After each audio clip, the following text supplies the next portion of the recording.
Sir concentration कैसे बढ़ाएं? Sir self confidence कैसे बढ़ाएं? सर सक्सेसफुल कैसे बने? सर सेल्फ कंट्रोल कैसे लाए? रिलैक्स, आपको चाहे कुछ भी बढ़ाना हो या कुछ भी पाना हो, इसके लिए आज हम बात करने वाले इस किताब से।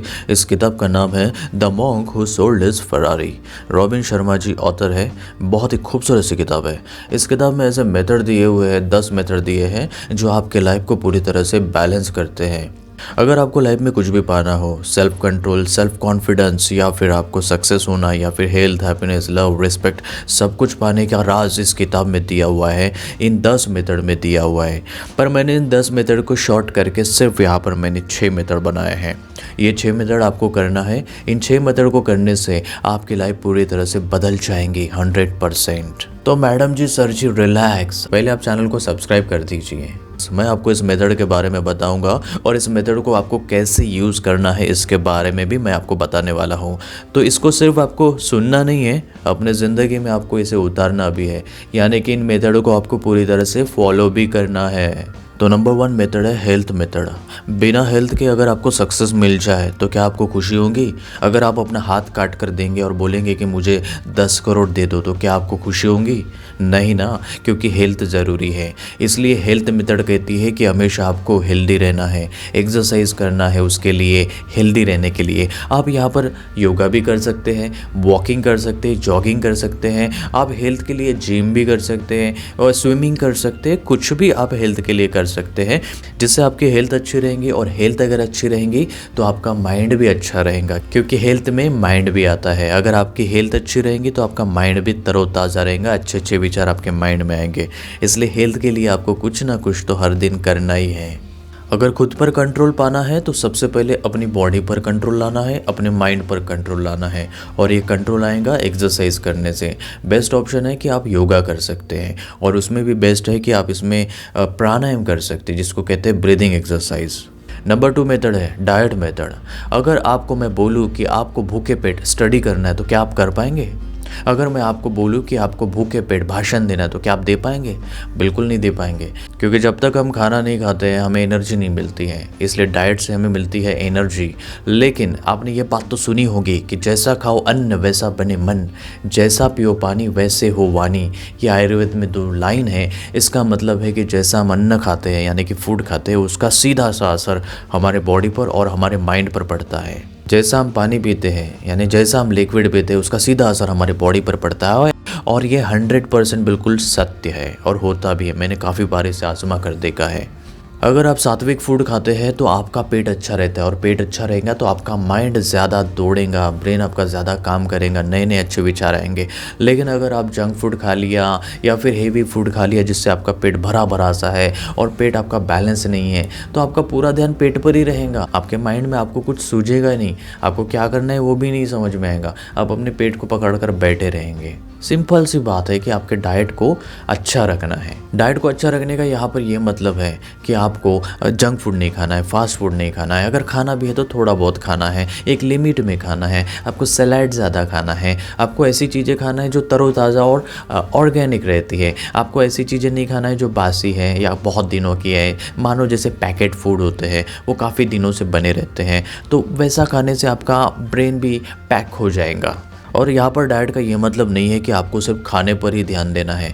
आपको ध्यान देना है कि आप किस टाइम पर खा रहे हैं, कौन सी चीज़ कितने समय में, कितना लिमिट में खा रहे हैं और कैसे खा रहे हैं, इस पर भी आपको ध्यान देना है। तो सिंपल सी बात है, टाइम टू टाइम डाइट करना है, टाइम टू टाइम खाना है। और यही नहीं, चबा चबा कर खाना है, पानी भी घुट घुट के पीना है, और हमेशा अपने खाने का रिस्पेक्ट करना है। अब नंबर 3 जो मेथड है वो है म्यूज़िक मेथड। अब आप बोलेंगे मैं तो रोज़ गाने सुनता हूँ, डीजे लगाता हूँ, डिक चैक डिचैक टिक चैक डिचैक। म्यूज़िक सुनना है तो म्यूज़िक सुनने से क्या फ़ायदा होने वाला है? अगर आप ऐसा सवाल करते हैं तो मैं यहाँ पर आपको क्लियर करने वाला हूँ कि म्यूज़िक का मतलब होता है जो नेचुरल म्यूज़िक होता है, जैसे कि झरने का जो म्यूज़िक होता है, पानी गिर रहा है उसका म्यूज़िक, जैसे जंगल में आप जाते हैं तो पत्तों के हिलने का म्यूज़िक, पंछियों की आवाज़ें, नेचुरल जो आवाज़ें होती है, जो इंसान ने बनाई वो नहीं, जो नेचुरल आवाज़ें जो प्रकृति में मिलती है उनको आपको सुनना है। हर दिन अगर आप थोड़ा सा म्यूज़िक को सुनते हैं नेचर वाला, तो आपका माइंड जो होता है वो बहुत ही रिलैक्स हो जाता है। वैसे म्यूज़िक का दूसरा एक और यहाँ पर पहलू है, वो है कि आपको क्लासिकल म्यूज़िक सुनना है। जो क्लासिकल म्यूज़िक होते हैं वो हमारे बॉडी को हील करते हैं, क्योंकि आपने सुना होगा कहीं ना कहीं कि music is the best medicine. ये बात बिल्कुल सही है कि म्यूज़िक एक बहुत अच्छा मेडिसिन है, क्योंकि काफ़ी सारी बीमारियाँ जो ब्रेन से रिलेटेड है वो म्यूज़िक सुनने से ठीक हो जाती हैं काफ़ी हद तक। और म्यूज़िक को आपको बस सुनना ही नहीं है, म्यूज़िक को सुनते समय आपको आंखें बंद करके ध्यान लगाना है और उस म्यूज़िक के लहरों में आपको खोते जाना है।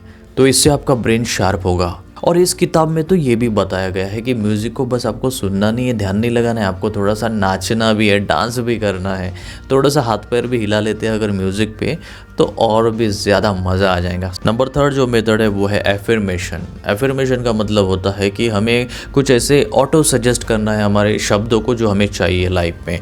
जैसे कि आपको अगर हेल्दी रहना तो आप बोल सकते हैं I am healthy, I am healthy, इस तरह से वर्ड आपको बोलना है। अब यहाँ पर ये नहीं बताया गया है कि आपको सिर्फ एफर्मेशन करना है, इसके साथ साथ आपको अपने अंदर में जो माइंड के अंदर चलने वाले जो विचार होते हैं, जैसे नेगेटिव थॉट होते हैं कि यार मैं दिखता नहीं हूँ ठीक ठाक, मैं पतला ही हूँ या मैं मोटा ही हूँ या मैं फेलियर हूँ, इस तरह से जो अंदर की सोच चलती है उसको आपको ढूंढकर अंदर के वर्ड को आपको यहाँ पर चेंज करना है। ऐसे यहाँ पर रॉबिन शर्मा जी कहते हैं। देखिए, अगर आपके माइंड में चल रहा है कि मैं स्टडी नहीं कर पाऊंगा, स्टडी में मेरा मन नहीं लगता है, तो इसको आपको तुरंत चेंज कर देना है कि मुझे स्टडी करना अच्छा लगता है, स्टडी में मेरा मन लगता है, ये तो मेरे लिए बहुत ही ईजी है। इस तरह से माइंड के थॉट को आपको बदलना है। अगर माइंड के थॉट को आप अंदर अगर आप चेंजेस लाते हैं तो आप बाहर भी चेंजेस ला सकते हैं। और काफ़ी हद तक ये बात बिल्कुल सही है कि अगर हम अंदर अपने बदलाव कर लेते हैं, अपने मन में बदलाव कर लेते हैं, तो वैसा ही हमारे बाहर की ज़िंदगी में भी बदलाव होता है। इसलिए आपको आपके हर एक शब्दों को सही तरीके से यूज़ करना है, हमेशा पॉजिटिव शब्द बोलना है, निगेटिव शब्दों का इस्तेमाल नहीं करना है, फिर चाहे आप मुँह से बोल रहे हो या मन ही मन में बोल रहे हो।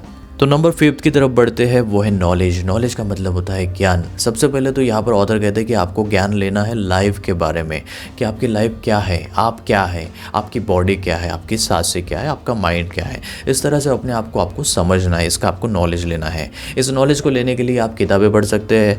एवरी मॉर्निंग अगर आप आधा घंटा किताब पढ़ते हैं तो आपकी लाइफ में काफ़ी कुछ चेंजेस आ जाता है। लेकिन आपको किताबें कौन सी पढ़ना है? जो सेल्फ हेल्प वाली किताबें हैं, जो मोटिवेशन करने वाली किताब। ऐसे नहीं कि आपने कॉमिक्स पढ़ लिया या फिर मज़ेदार चुटकुले वाली किताब पढ़ ली, या मोबाइल फ़ोन में आपने कुछ ऐसा पढ़ लिया स्टोरी वोरी जो बहुत ही हॉरर है या बहुत ही रोमांटिक है।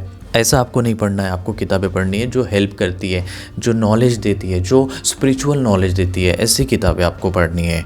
तो अगर आपको नॉलेज लेना है तो आप नॉलेज यहाँ पर गुरुओं से भी ले सकते हैं, टीचर से ले सकते हैं, अपने फैमिली माता पिता से या फिर अपने दोस्तों से, इनसे भी आप नॉलेज ले सकते हैं। क्योंकि हर इंसान के अंदर नॉलेज होती है, अगर आप उसे पूछते हैं तो वो काफ़ी कुछ निकाल सकता है अपने अंदर से। Knowledge is king. नॉलेज लेने से जिसके पास नॉलेज रहता है उसका कॉन्फिडेंस बढ़ता है, उसका खुद पर सेल्फ कंट्रोल रहता है और उसके अंदर पावर रहती है, क्योंकि नॉलेज ही पावर है। नंबर 6 मेथड है, वो है आत्मचिंतन। आत्मचिंतन का मतलब होता है, आत्मा का मतलब होता है खुद, हम, हमारी आत्मा, हमारा मन, हमारा बॉडी, हमारा आत्मा मतलब सेल्फ। और चिंतन का मतलब होता है मनन करना, इसके बारे में सोचना कि मतलब आत्मचिंतन आपको करना है। इसके लिए आपको क्या करना पड़ता है? आत्मचिंतन में आपको ध्यान लगाना पड़ता है, ध्यान मुद्रा में अपने हाथों को रखना पड़ता है और मेडिटेशन यानी कि आंखें बंद करके पीठ को सीधा रखकर आपको बैठना पड़ता है। और बस आपको क्या करना है? अपने बारे में सोचना है कि मैंने आज दिन भर में क्या किया, या सुबह करते हैं तो मैंने कल क्या किया, रात में क्या किया, मैं क्या विचार करता हूँ, कैसे विचार करता हूँ, मैं किस तरफ जा रहा हूँ, मैं ज़िंदगी में क्या करना चाहता हूँ, क्या करने वाला हूँ, क्या कर रहा हूँ, इसके बारे में आपको सोचना है।